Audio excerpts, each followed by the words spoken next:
अस्सलाम वालेकुम फ्रेंड्स, अभी हम आए हैं यहाँ पे नथिया गली से तकरीबन 5 किलोमीटर आगे ये पॉइंट है नमली वाटरफॉल। और ये भी बहुत ही अच्छा पॉइंट है, बहुत ही इंजॉयबल ये जगह है। ये आप देख सकते हैं, बहुत ही एक और बहुत अच्छी सी आबशार जो है ना यहाँ से आ रही है नीचे, और बहुत ही मज़े की जगह। यहाँ पे काफ़ी होटल वगैरह भी हैं, आप यहाँ पे एंजॉय भी कर सकते हैं, और मतलब खाना वगैरह खाना हो तो उसके लिए ये काफ़ी अच्छा माहौल है यहाँ पे, और बहुत मज़े की जगह है। ये काफ़ी अच्छा एक वाटरफॉल है, काफ़ी अच्छा। हम यहाँ पे भी इंजॉय कर रहे हैं, और यहाँ पे भी खाने पीने स्नैक्स वगैरह सारी चीज़ें आपको मिल जाती हैं। तो यहाँ पे भी लाजमी आए, ये हमें बहुत अच्छा लगा है। फर्स्ट टाइम हम यहाँ पे आए हैं, तो आई होप कि ये आपको भी अच्छा लगे।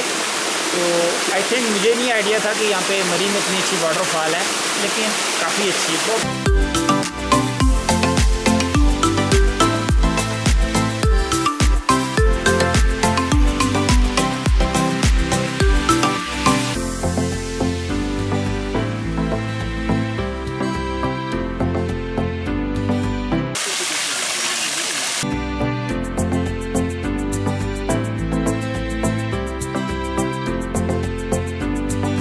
सर साहब, आपको आकर यहाँ पर कैसा लगा?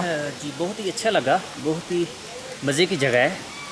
तो अगर आप नथिया गली वाली साइड पे आते हैं तो ये यहाँ पे जो आबशार है, वाटरफॉल है नमली वाटरफॉल, इसको आप ज़रूर विज़िट करें। ये नथिया गली से तकरीबन 5 किलोमीटर आगे है, बहुत ही अच्छी जगह है ये। दूसरा ये बताइएगा कि मतलब मेरे ख्याल में तो ये फैमिलीज़ वगैरह के लिए भी बहुत अच्छी जाहिर है, यहाँ पे फैमिलीज़ हैं। यहाँ पे आप देखें प्रॉपर होटल वगैरह बने हुए हैं खाने के लिए, और चूँकि अब ये आबशार है और उसमें जैसे इन्होंने टेबल वगैरह लगाए।